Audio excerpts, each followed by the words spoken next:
You're gonna regret this totally.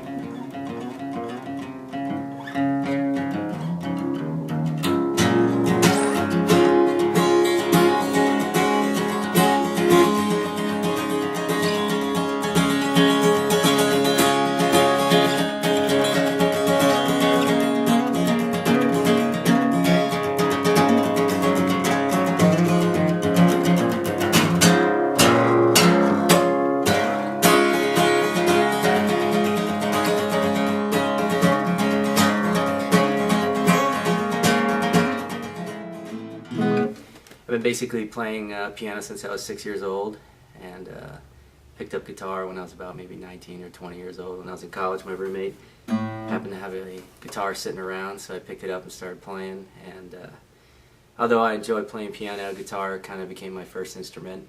I like the fact that you're actually touching the sound source, and I like the fact that you can play a little more raw on a guitar. You can be a little out of tune. You can play a little bit with more rhythmic complexity. With piano, it's a little more strict about how you play it, but I enjoy both. This is a 1965 Yamaha nylon string that I picked up at a thrift store for $10. That was quite a score. It was covered in candle wax, so I had to scrape that off, but other than that, it sounds pretty good. And the action's not too bad either. So, I've been playing music for 30 years now. I do it for a living, but basically I do it for a living because I can't stop doing it. So if I didn't do it for a living, then I would be broke, because that's all I really want to do, 24 hours a day. I also enjoy instruction just as much.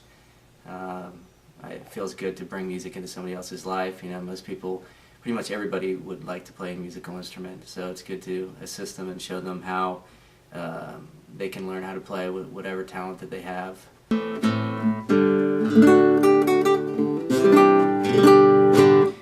I'm kind of a scatterbrain. I like almost every kind of music as long as it's honest and not artificial.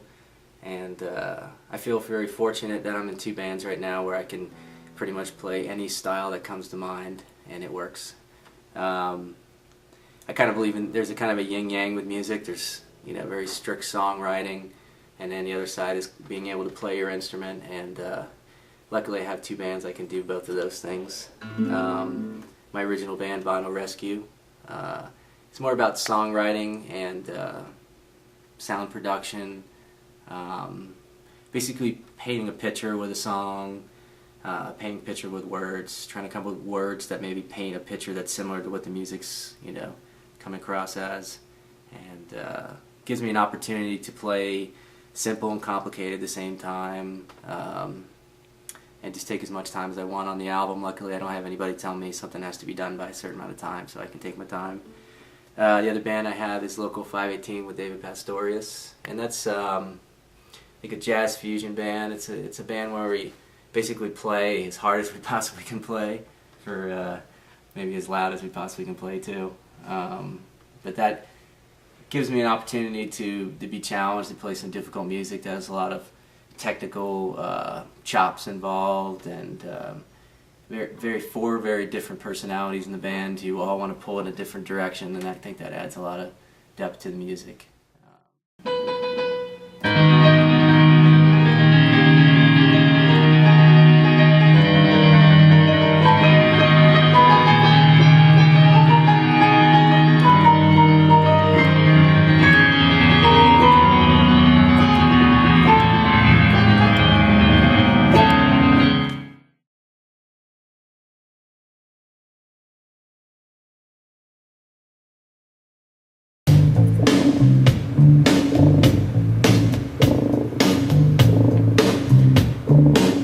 What do you think? I love the fact that you come in, your first edit is like a cat meow, like a bird. Yeah, that's awesome. We're here at Studio 101 in Melbourne, Florida. Time is now almost 2 in the morning. It's been a very long session.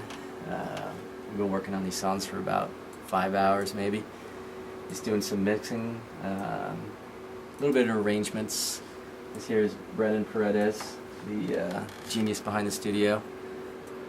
We're using a lot of vintage gear in here, basically 2-track analog. No, I'm just joking. This last song has 88 tracks on it, so that'd probably be impossible to do on 2 tracks. But been working on this album for approximately 2 years now. I know that sounds like a lot. Everything's relative. And continuously working on that for 2 years. Not like, oh, I'll do it once in a while. I mean, it's a lot of work just trying to do it right.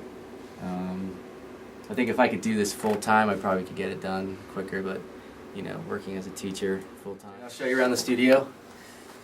Don't look here. This is top secret. Top secret vocal booth.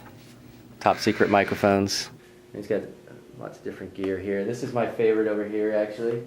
It's a Hammond organ, all tube organ. So I think if you listen to Green Onions, that's kind of the same organ that was used on that.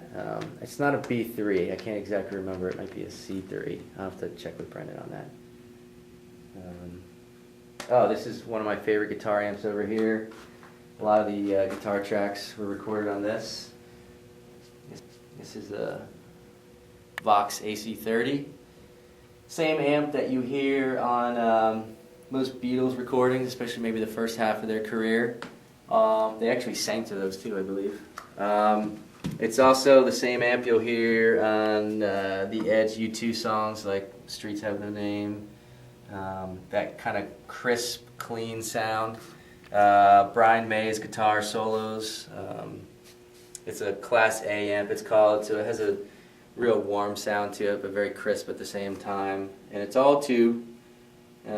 These things haven't really changed the design, you know, except for some fine-tuning over the years to make them a little more reliable. Like, I think it has an internal fan now. They used to catch on fire a lot, but it's pretty much a vintage design.